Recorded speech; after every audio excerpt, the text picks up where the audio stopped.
Hello, everyone, and welcome to the Denim Think Tank discussion with Gen Z. My name is Tricia Carey, and I'm Director of Global Business Development for Denim at LENZ, where we transform trees into TENCEL, lyocell, and TENCEL modal fibers, which are used by leading denim mills and brands around the world. To learn more about TENCEL denim, you can visit our Carved in Blue blog or follow us on Instagram, LinkedIn, Facebook, or Twitter. And you can see amazing denim videos from our mill and brand partners, our series on Headspace, and conversations like these on our YouTube channel called Blue Lens. This conversation today will be recorded and posted on Blue Lens within the next 24 hours. Generation Z, or Gen Z for short, is the demographic group succeeding millennials and preceding Generation Alpha. Researchers use the late to mid 1990s as starting birth years and the early 2010s as ending birth years. Members of Gen Z are described as being more racially and ethnically diverse than any previous generation, and they are on track to be the most well-educated generation yet. They are also more comfortable with the digital world and have little or no memory of the world as it existed before the smartphone. Anyone born Gen Z now accounts for 40% of all global consumers and has more than 143 billion in spending power. I'm not sure how much of that comes from parents' credit cards, but that is their spending power right now. And their influence is growing steadily as they get older and continue to enter the workforce. While millennials are the largest group of consumers now, Gen Z is the future. So how are companies planning to engage with them? And how will they serve them as consumers? How will they recruit them as employees?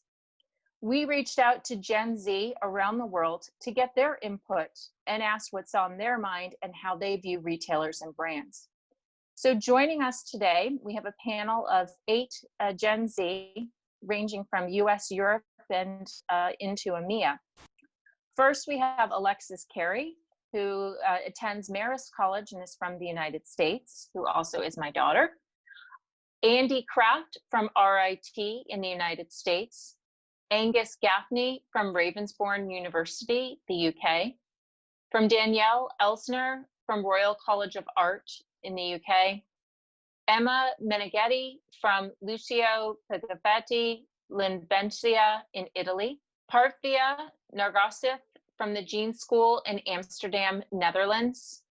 Samuel.JAMIESON from the Royal College of Art in the UK. And Sourabh Parmaj from DKTE Textile and Engineering Institute in India, and he's calling in from Bangladesh. So today for the format, we have about 10 questions, and each panelist selected 4 questions to answer. So we will go through those questions, and then if there's any audience questions, we will take those and then wrap up from there. So let's get started with our conversation. And first, we talk about what's happening today. And with COVID-19, how has this impacted your life the most? Has this changed any of your college plans? We'll start with Emma in Italy. Yes. I definitely say that this virus has impacted us psychologically because Italy has been the first country after China to really experience a lot of cases. And that also means that we have been the first to experience the after virus environment, and we have been the first to finish the lockdown and go out to see our friends again. And this was definitely for me the hardest part, contrary to what one would expect, because I realized that I always have to be careful. Even though now it's possible to go outside and to see people, you can never really get it off your mind. So even when you go to shops, or maybe you go out with friends, you can't forget about the fact that you need to be careful to wear a mask and to always wash your hands and all of that. And so it has really been different from before, even though now we can do what we want, but we can never forget about it. And also this has happened during my year of graduation. So this has been a very weird year. When I did my final exam, it had been the first time I saw my teachers in 3 months. And so it was even scarier than it would have been otherwise. And so I think it really changed my college plans, not in what I will do after, but in how I lived this last year of high school. Yeah, it's hard with the transition, but I think you've done such a great job. I noticed some of the wonderful graduation pictures online, so congratulations. And Danielle, for you? I agree with what Emma said of things being very, strange and really having to kind of change the way you're working. It was really interesting because I found my work pivoted during the lockdown. I work on zero waste designs, and I was trying to think of how I could help the situation, and I ended up pivoting and focusing on creating a zero waste scrub pattern that I made available for anyone to download. So just kind of changing the way that I work to be a bit more open source and spreading it out to anyone that can use it. I think that that's been a really awesome and impactful thing to be doing during this time. Congratulations on that project. I also saw quite a bit circulating on that. Great. And Sam, for you? Yeah, I mean, my whole practice is very much about community and the people that I'm around, and it really, I think at the beginning, even speaking to just friends in general, like I think we all realized like the way in which our collection and our work was kind of framed before kind of lost a lot of meaning in a lot of ways at the beginning. But then as sort of time went by, it just adapted and evolved and became something different, but in many ways very interesting in itself. I think the practice as well, like not having access to the studios and not having the machinery in order to create sort of authentic denim finishes and things like this. And also myself and Danielle were working with genealogia in Valencia at the time, and that was kind of put on hold. But then it was also adapting to the times and what are the situations and what are the sort of accessible points of making that we could use. For example, could we sort of, if we don't have hardware to use as rivets and whatever, maybe we can use a reinforcement stitch, which actually reflects a modern interpretation of things better because it's more sustainable anyway. So yeah, I think it brought up a lot of questions. Yeah, it's all just sort of slowly answers are coming out, and yeah. Definitely, a lot of changes makes it hard when you're trying to work on different designs. And Andy, for you, I know you had to come back, you had a summer, or you had a semester abroad and you had to change your plans. How has COVID impacted you? Yeah, so I was in Barcelona when COVID first hit, and so it was really interesting seeing how two big cities have really like handled the situation. Going back to New York City, I have family that's at risk, and so I've definitely had to be like extremely cautious in social situations, which means being quarantined for like 100+ days. So that's been a very interesting situation. But definitely going back to school, that's something I'm gonna have to continue to practice. But I'm very fortunate, especially in the United States, to be able to go back to school where they're having a better understanding of how to handle COVID.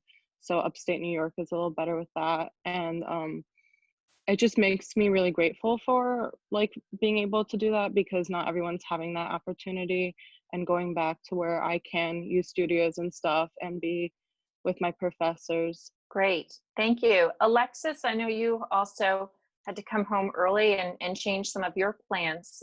How has it impacted you the most? Yeah, so coronavirus has definitely, right now, it's impacted the social interactions I've had. Although I love spending every second of every day with my family, it's definitely nice being able to go out and see my close circle of friends. Before we were able to actually see each other, right at the beginning of the pandemic, we would have daily Zoom chats at night, and that was just a completely different way of interacting with each other because it was all virtual. And like I've FaceTimed my friends at school before, but this is a lot different because we're 5 minutes away from each other, but we're not able to see each other. So once we were finally able to see each other, I think it was a lot better to be able to get out of the house and do some more activities than the limited activities that we had at the start. And coronavirus has changed the way that Marist College is planning for students to go back in the fall. We're doing kind of what a lot of other United States colleges are doing, where we go back a few weeks early in August. We can't go home. We don't have any breaks until Thanksgiving break, and then we go home. We take a week or two online classes, and we have our finals, and then we're done for this semester. So I think it's going to be very different for especially people who are commuting to college and don't have that on-campus experience. Yes, and also changes that you had to have with your semester abroad. So I think all of this for students who are in the middle of their college journey, when you had to shift and pivot, change all of that, these are all adaptations you had to have. Parthavi, how has it impacted you? Yeah, first of all, hello to everyone who's in the panel today. And thank you, Tricia, for moderating this, and Mohsen to reaching out. And even though we haven't met briefly before, I think Carbon Blue webinars have helped us all to stay connected with the denim industry and how everyone's feeling, what's everyone doing. But for me, I think it was around April when the Netherlands went in lockdown, and that was the peak of our final majors project. And being in a creative industry, you're always so proactive when it comes to creating something or making something or just being experimental. And then suddenly you're at home and working, but definitely staying at home gave me that extra time to indulge in more pressing issues. And I developed an avid interest in learning more about the apparel industry, making it more circular, transparent, cleaner, which is also the future. And I think as Gen Z, we are better informed, more sensitive, and have a stronger sense of what is right and wrong. And the ability to change and rebuild the world that we truly deserve makes us one of a kind. So I think we're definitely the chosen ones to make better choices. That's wonderful to take on the attitude that you're the chosen ones. I really like that.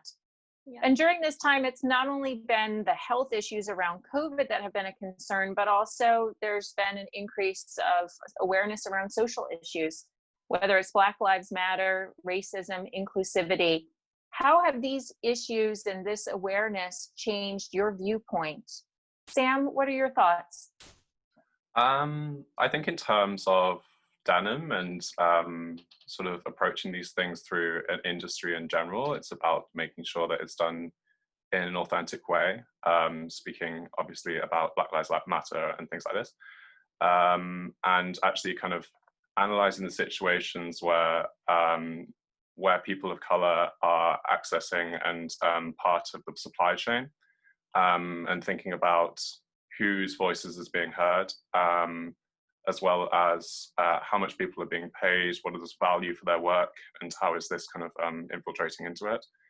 I think there's like kind of it's very apparent and very obvious now when everyone's sort of sat at home, looking at different people's responses to see the kind of performativity of people's actions sometimes, and how people need to sort of take more accountability for what they're doing, and sort of not being afraid to make mistakes, but being willing to learn and improve.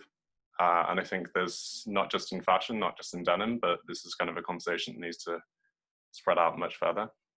For sure, it does need to expand. Emma, what do you think? I am definitely happy that the Black Lives Matter movement got more attention lately, because for me personally, it made me learn about some things that I never thought about. And even though it started from a very sad event, I think that it was very important for us all to learn more about this topic. Like, for example, I learned about police brutality in the US, and I didn't know about this before. And I think that it makes us notice more in some situations, like the inclusivity that maybe some brands have, or like some programs, some TV shows. It started to make me more aware of how many people from different backgrounds are present in certain situations. So I think that it was very good to pay more attention to this topic. For sure. And Andy, what do you think about some of the social awareness now? I went to an extremely diverse high school in New York City, so I was taught really early on about my white privilege and what that means. And so I've always been a big supporter of a lot of the movements going on, including the Black Lives Matter movement. But especially during this time, I've learned that we need to be more vocal, especially with if we have white privilege, using our social media as well as our voices in support of the BIPOC community. And I also think that it's really important that we're supporting businesses owned by this community, especially Black businesses, as they're the ones being most targeted right now. Great point. And this leads us actually to our next question around influencers and some of the prominent influencers, especially that are raising their voices right now. Who are you following, and what do you view as being genuine? Sam? I mean, the person that comes to mind immediately for me is Monroe Bergdorf. She's a Black trans activist who came to light in media 2016 when L'Oreal dropped her for calling out the racist actions that were happening in Charlottesville. And yeah, and the way in which we can kind of look to actually people that whose voices and existences is very much the knowledge that they are presenting to the world, rather than kind of this sort of secondhand knowledge. But then I also think, when I think about this idea of influencers, I also think about not just sort of social media platform, not just people that have millions of followers, but who are the people in our lives that we're talking to? What are we learning from each person? What are the conversations that we're having on a smaller level? Because I think for things to change, especially on a social level, you need to have this intimacy and care between two people. And in order to hear someone's experience that's very close to you and realize that they're living a very different way, because of the situation of the world that we live in, I think that's kind of, for me, the most important way. Good point, Sam. It's not just the social media influencers. Alexis, who are some of the prominent influencers that you're following?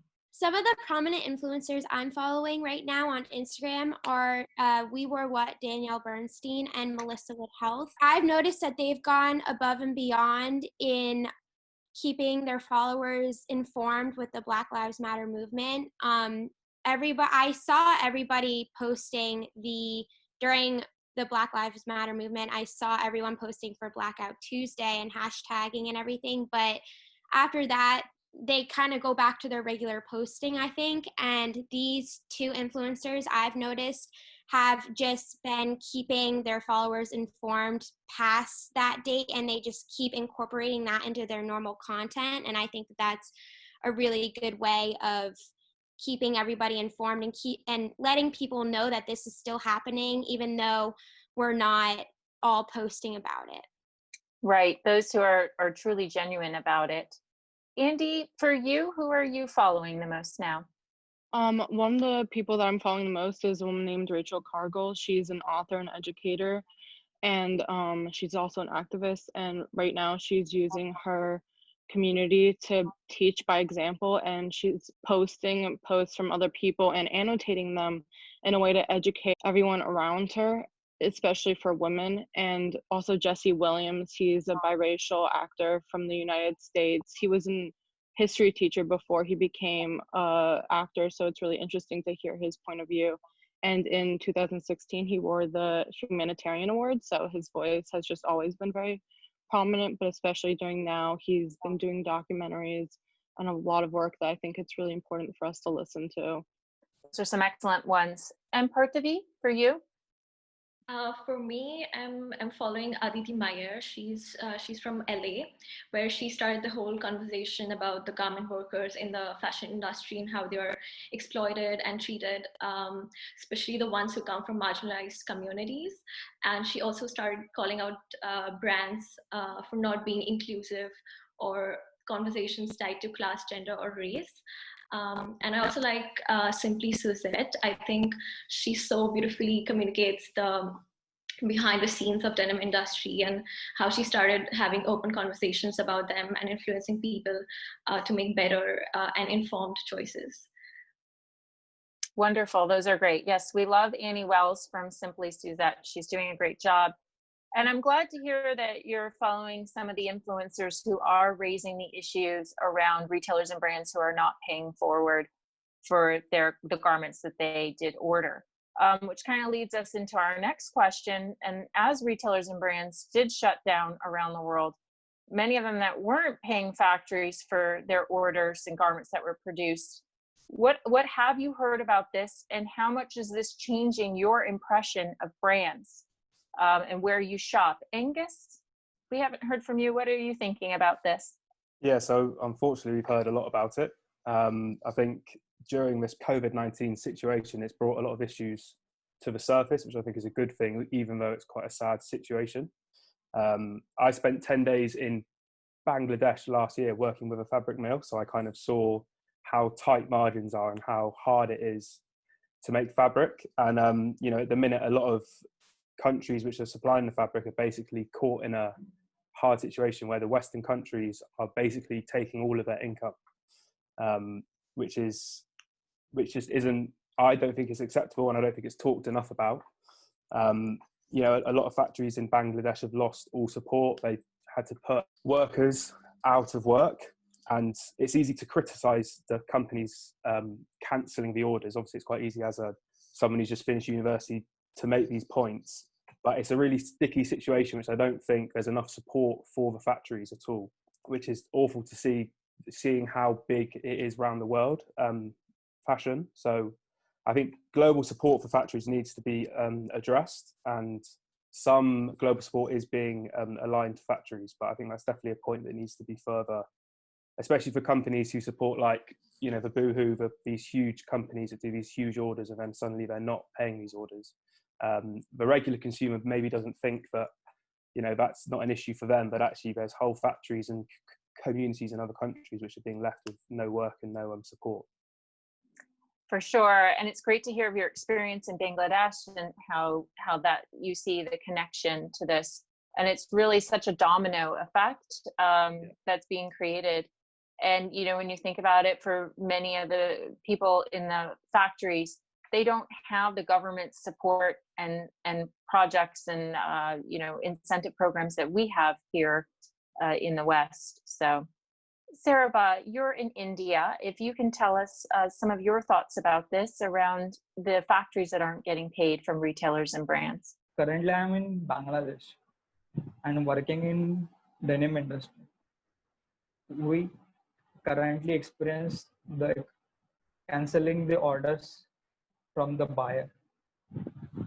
It is not a good thing, but I want to say that in crisis also, some brands like H&M, Inditex, Kiara, PVH, Corporation and Targets reach out and says that they will accept the orders and give the payment to the factories who have contact with them.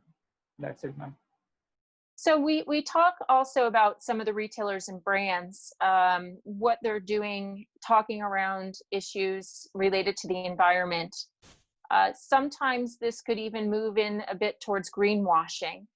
Which brands do you think are greenwashing? And if there's specifically any denim brands that you feel are perhaps making up a bit too much of a story around the environment? And here, Parthavi, could you give us some of your insight? Yeah, I think it's so easy to say that something is sustainable and then not having to prove it. But I think it's not just with brands, but also with manufacturers and textile mills. But I definitely do see that brands are working towards it, but it also depends how on different sizes and the varying challenges that they come across. Like you expect the smaller brands and the established ones to choose sustainable suppliers, but you can expect larger companies to take longer to achieve those goals. But then we have brands like Everlane, who are very transparent and communicative towards their journey, and Adidas, who's developed sneakers which are entirely recyclable. And then we see H&M and CNA investing in projects that encourage fabric recycling. So I think at the end, it's necessary to not just to listen to marketing, but to see what goals have they listed publicly. And also some brands are now publishing their sustainability reports every year, which show that they are setting ambitious goals and are truly committed to sustainable practices. Yes, it is good when you have the transparency that they're publishing their reports. Sourabh, if you could perhaps answer, who do you see greenwashing? Could you respond to that? Actually, ma'am, there is a lots of brand doing their greenwashing, and greenwashing is not it is just a sustainability. Sometimes greenwashing, which company choose, that bad labels also, but there are good buyers or good brands there in present. I should suggest some brands like Puma, using organic cotton at its base, and I like the brand Mud Jeans, which is from the Netherlands. Love to concept of the lease of Mud Jeans. Subscription model, there is a single model which they have developed, that is a lease of Mud Jeans. You first take up for membership for 1 year, then lead jeans, then use lead jeans, or then use Mud Jeans for 12 months. After 12 months, you should decide to keep it or return back to the Mud Jean. If you back them, he will give a new pair, and you will use that new pair for 12 months again. And the used pair, they recycled it, and they can convert it into the recycled cotton and use it into the denim fabric. They have two fabrics, that is 23% stretchy fabric and the 40% rigid fabric, which contain in stretchy fabric, which contain 23% organic cotton, and in 40% in rigid one, they contain 40% organic cotton, which is the recycled one. That's it. Yeah, it's a very tough situation right now. And I think what has influenced so much is this awareness that has come through on social media. Andy, can you give us a little bit your thoughts around some of the brands that you see greenwashing now? I think in fast fashion is where the biggest issue with greenwashing is occurring. Like going back into H&M, they have this deal that if you donate clothing, they will give you 15% back. Like they'll give you money for next time. But the problem with them saying they were going to recycle your clothing is in reality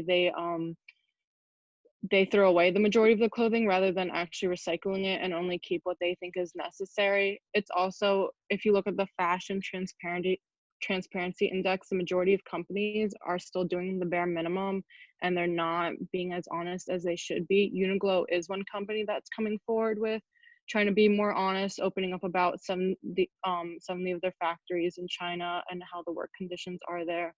But I think there's still a lot to go forward with. Like H&M has over 800 factories and we still don't know about what's happening in a lot of them.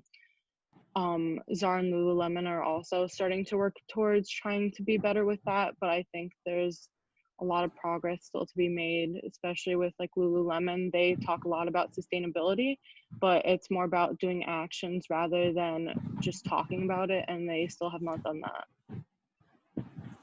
Great, some good points there, Andy. And I think, you know, what you mentioned first with H&M, any of these take back programs, you need to question where are they really going with all of it. Is it just for show that those boxes are sitting in their stores to collect garments? And you're right, you need to have visibility into the factories. And the transparency report that Andy mentioned, Fashion Revolution puts out every year a report around what brands are working on. So you can always look for that on Fashion Revolution. Now, when you're shopping and you're looking at certain brands, what exactly is the most important buying criteria? And especially for denim, what is that purchasing point that you have for denim? And Sourabh, if your connection is good, maybe we can come back to you and ask you about that. Actually, we see the first basic like comfort, fit, quality, style, color, fabric, price, brand, and country of the origin. Apart from that, I will, as a technician, I will say that the shyness, vintage look, the patterns you have made on it, like a whisker patterns which you use, and their feathering effect, that a fabulous effect which I like on denim one, and the salt pepper effect that is given by enzyme wash. And last one, I love the denim which is done by the acid wash, and their patterns excellent. That's wonderful to hear. And for you, Angus, what's some of the criteria that you're looking for? So it kind of continues from my last point, but I think with the globalization of fashion, and people are now becoming more aware of how clothing's made, and a lot of companies are urging towards trying to give consumers the full image of how their garments are made. And for me, I think that's really important. Companies like I&Me or Story and MFG, they show you how their fabrics are made. And I think as a consumer, granted the price point can be a bit higher, but what that gives you is kind of the satisfaction knowing that these garments are made in a good fashion, people are getting paid, and openly discussing the supply chain, which again, a regular consumer who isn't in the industry, and you don't, I could understand people don't need to have an interest in how garments are made. But companies that try and explain the supply chain really, I think, make the garments they're trying to sell kind of elevated. Great, yes. And so during this time, shopping has sort of changed. Stores have been closed. And, even now it's very limited what's open. There's a lot of restrictions on how you have to be at the mall. If it's wearing a mask, traffic patterns, limitations in stores.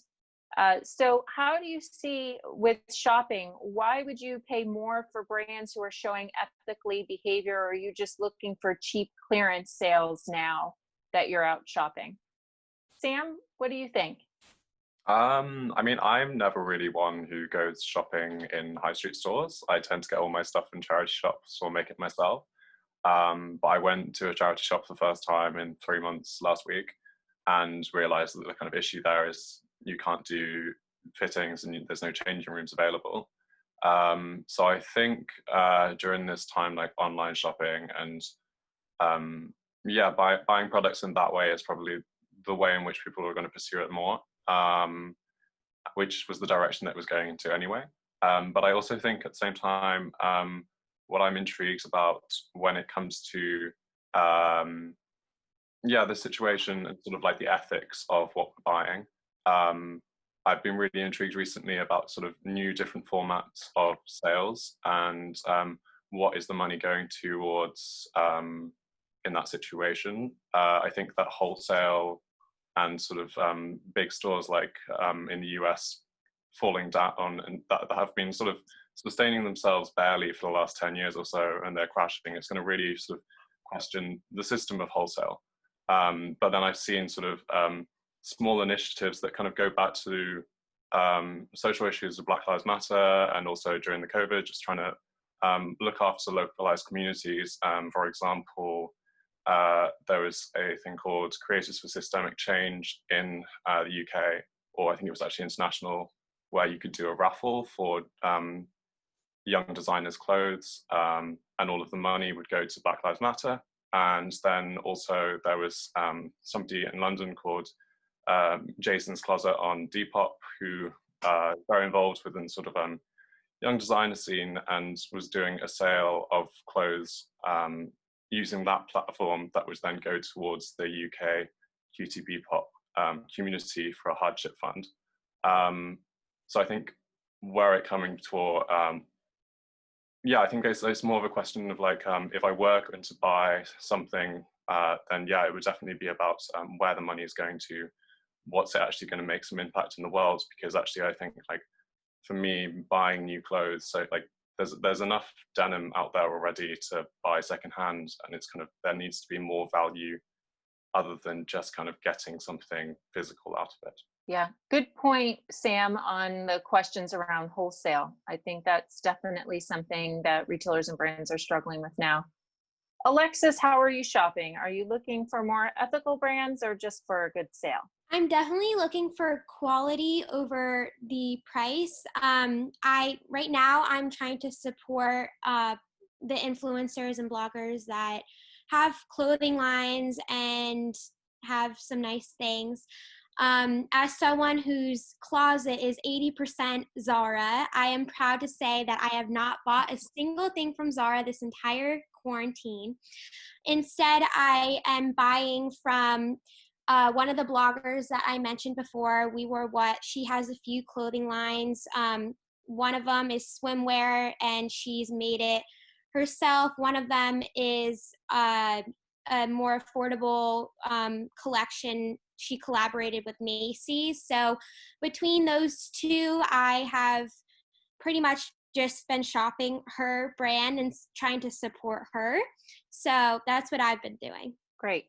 Very good. Yes, I know it's been limiting for you, Alexis, during this time. And also, you haven't really been shopping much online either. So that's good.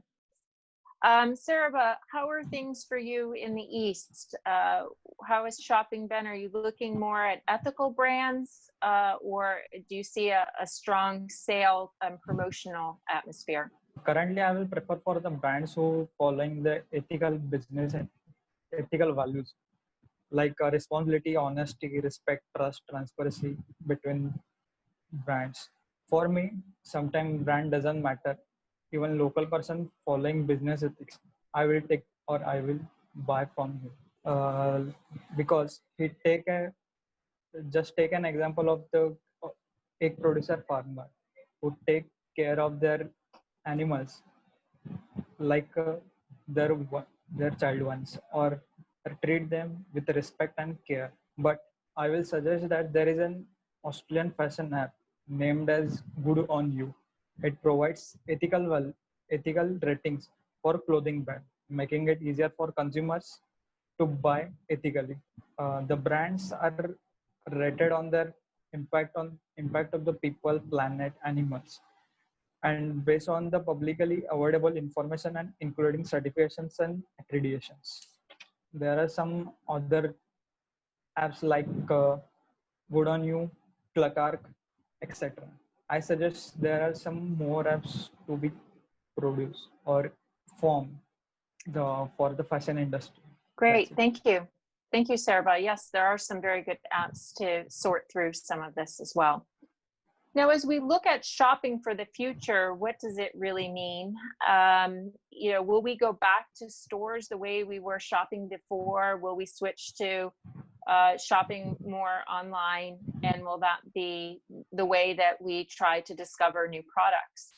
Danielle, how do you see the future of shopping for yourself as a Gen Z? So I definitely think it's going to change going forward. You know, as I've been looking at brands and different things on social media, etc., I've been finding myself way more drawn to the brands that are being more inclusive at the moment.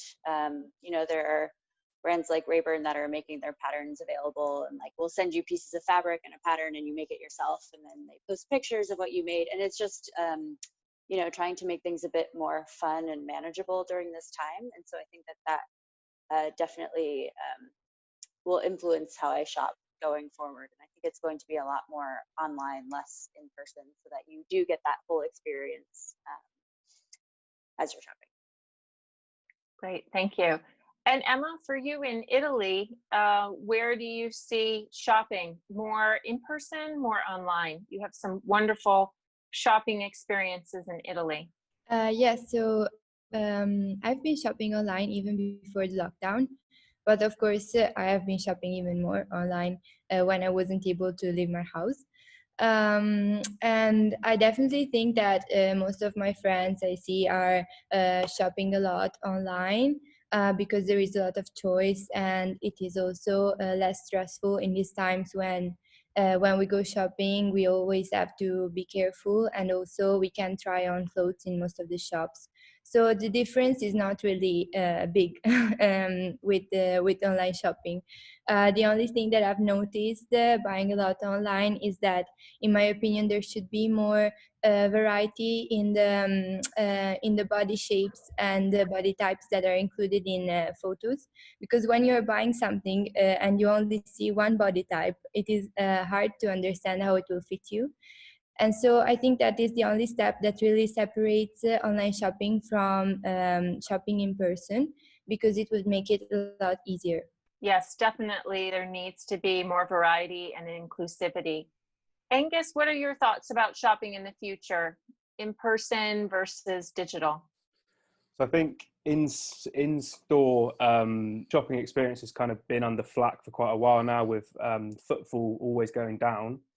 I actually think this COVID situation that we've all been in will be quite an exciting turn to see how retail overcomes certain situations. So I know in the UK you're not allowed to, you can go into shops, but you can't take a lot of clothes into the changing rooms. So there's lots of technology that's being made to overcome this issue, where you can kind of put in your size, your weight, your kind of shape.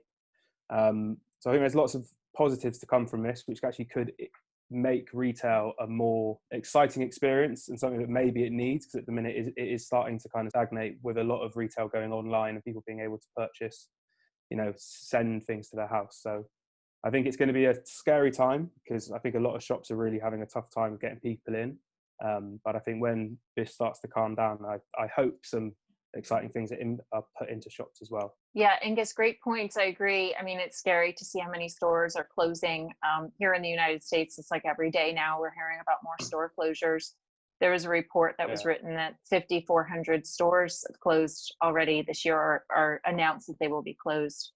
But I agree with you, this switch into online, it's around the technology that needs to be integrated in order to make that happen. So I think we will see, but it's certainly the spending power of your generation that will make the difference. Now, when we talk more about the future and about going back, we know that it's not going back to normal. There's a great reset happening. It's a whole reinvention. What have you discovered during this time that you will take with you into your post-pandemic life? And if we could start with you, Alexis, what will you be taking forward with you after this pandemic time? Yeah, so I've realized, I've discovered a lot about myself, and how obviously I've never had to do every single activity at home before. But it's made me realize that you don't need an office or a library to work. You don't need a pool to tan. You don't need a gym to work out. And you don't need a school to learn. You can do all of that at home. And while all those places are good at enhancing that focus on that certain activity, it's really the self-motivation behind you wanting to do those activities that really makes you either push yourself to do it or not. And I've already known I'm a pretty motivated person, but I've relied on these places to kind of make me focus even more. And now I know that I don't need those places to do all those activities. I just need that self-motivation. That's great. Yes. I mean, certainly we've realized a lot of the changes. And I think there was also one of the governors for one of our states said, this is probably the most amount of time that you will spend with your family in your adult life. So I think that's something that we can treasure and take forward with us. Danielle, for you, what are you taking out of this post-pandemic time? What will you take with you going forward? Yeah, I mean, I agree with what Alexis just said, of having to find motivation for yourself in the sense of the fashion industry. I think it's a really exciting time to, break the chain that is currently established. And getting back to the original system would be quite lazy. So it's exciting to be thinking about how brands are going to be changing, how I can, as a designer, influence things that are going to change going forward. So despite all of the problems and death, it is really exciting that change can be happening right now. Yes, I mean, it is time. We were talking about all of the ways we needed to adapt, and now we have the opportunity. Emma, what do you think? What will you take forward with you after this pandemic time? I definitely think that life before the pandemic for us as a family was very busy and kind of restless, and we only saw each other really calmly only in the evening. While after, when we were in lockdown, I think we all rediscovered like the relaxation of being at home. I had not been able to really experience that in a long time. And I definitely think that looking forward to my life from now, I think that I should find more of a balance between working and staying at home with my pets and staying also in the nature. Because I think that I was not doing that before, and most of us were not doing that before, and we discovered it during this time. Even though it was really bad, I think there were some positive sides for us. Mm-hmm. Yeah, I agree with you. Having more time with nature has definitely been something that I've also experienced now. And I know your mom, I've seen some wonderful pictures online of her, walks and times with nature in Italy. So I hope that this is something that we all take with us after this time. Now, talking about the future, for your generation, there's some major issues: global warming, increased waste, safer water, ample food supply chains. How do you feel your generation will have to deal with these massive social and environmental issues? Is this something that you feel your generation is up to the task? Parthavi, what do you think? I personally feel that I think we're the most entrepreneurial generation of all time, and we are always searching for the truth and having an individual expression. And I definitely see our generation rising to change the laws and pushing the government to make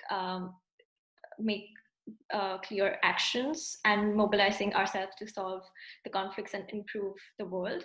But it's also important to think that we are the future and that the future is ours, and we need to work towards it to have a better life for ourselves. So, and we are also living in the present, so we should not have like an intergenerational fight, but learn to grow.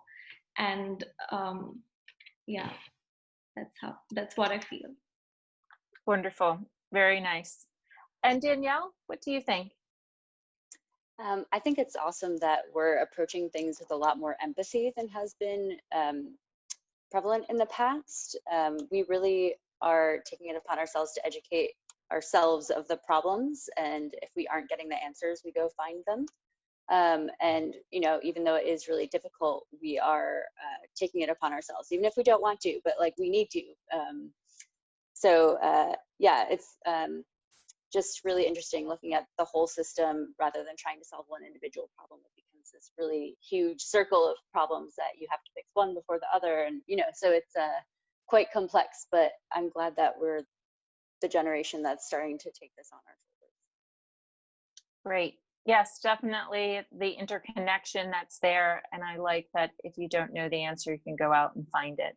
That is so true. Thanks, Danielle. We did have a question here about denim and how to offer a more sustainable product at reasonable prices, that you can create and complete sustainable product at high prices. I think for this, I always find we get asked this question too within the industry. It's how are you defining sustainability and what is most important in the priorities for you? And so, Krishang, thank you for that question. And I think it's all about looking at some of the small steps, whether it's from fiber, fabric, finish, how are you treating the garment? These all need to be considered. And happy to have a further discussion with you. You can reach us denim@lenzing.com. I'd just like to close with one final question for each of our panelists. You've done such a great job in explaining to us some of your views and what is happening now with Gen Z. And I think it's important for us in making this connection from the industry side to understand more about what you're seeking. And so I'm asking everyone, what is your dream job in the apparel, art, fashion industry? And we'll start in alphabetical order with you, Alexis, your dream job. Well, my dream job would have to be my mom's job, because I see how hard she works. I see how much she's admired in the denim community and how much she's valued.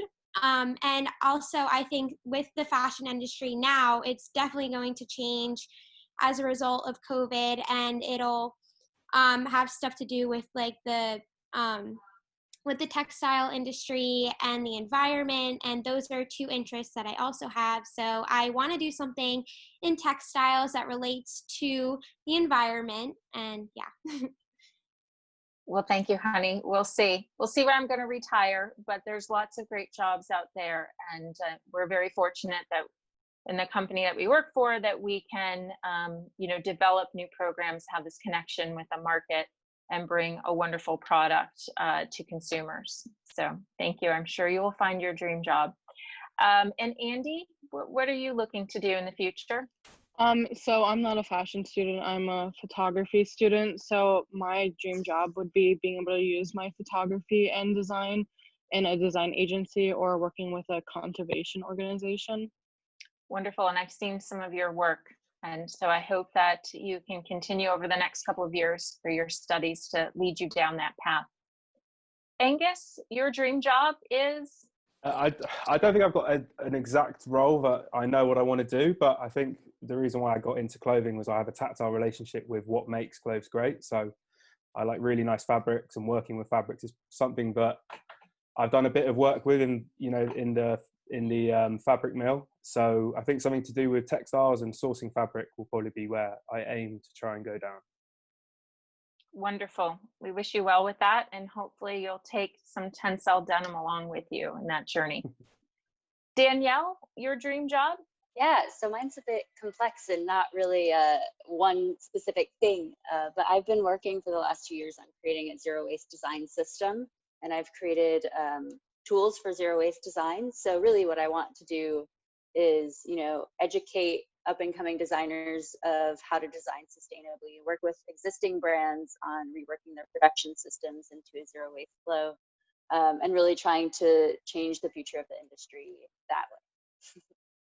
Wonderful. That's great. Yeah, there's the shift going from linear to circular, and I think the industry is a bit confused. So your fresh perspective would be wonderful. Keep doing it. Emma, for you, your dream job?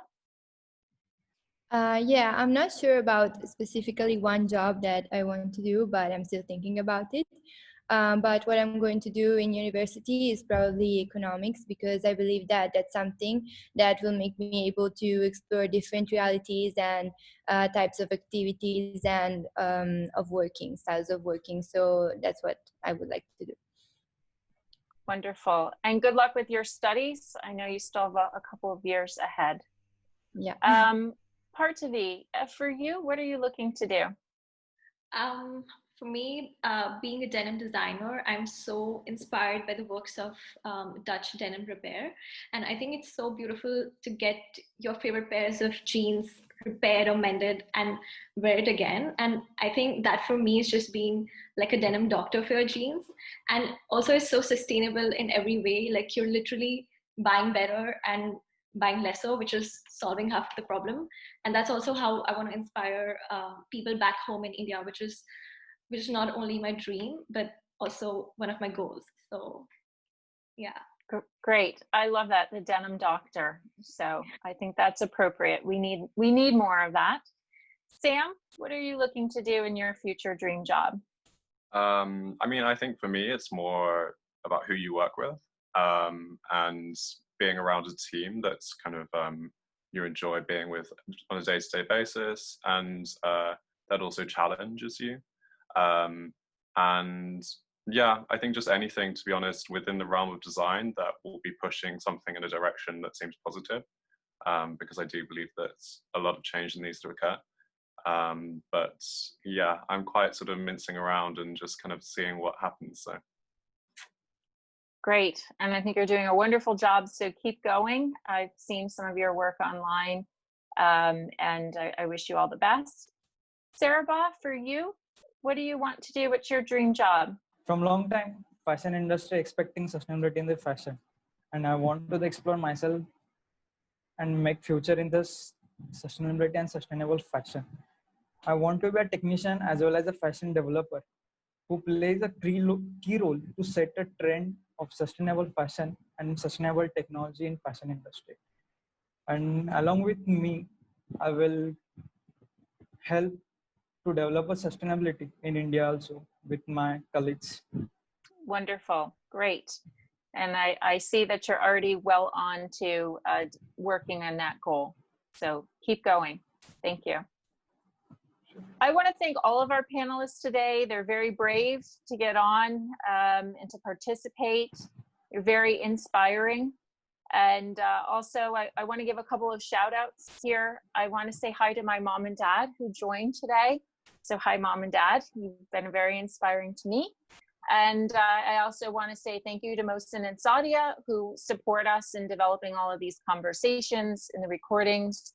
And so thank you to our Gen Z participants. Keep going and keep questioning things. And if we can be of any help to bridge this as you go into the industry, please feel free to reach out. We have another webinar panel coming up tomorrow. It's actually a Zoom party. We're supporting the launch of the Ace Gold Green Type 1 Tee. This is Adriano Goldschmidt's latest project during the pandemic. So please join us tomorrow. That's at noon Central Time. And if you want to find out any more information, you can find it on Instagram, Carved in Blue, or you can follow me on LinkedIn. So thank you everyone for joining us today, and look forward to seeing you soon. Thank you.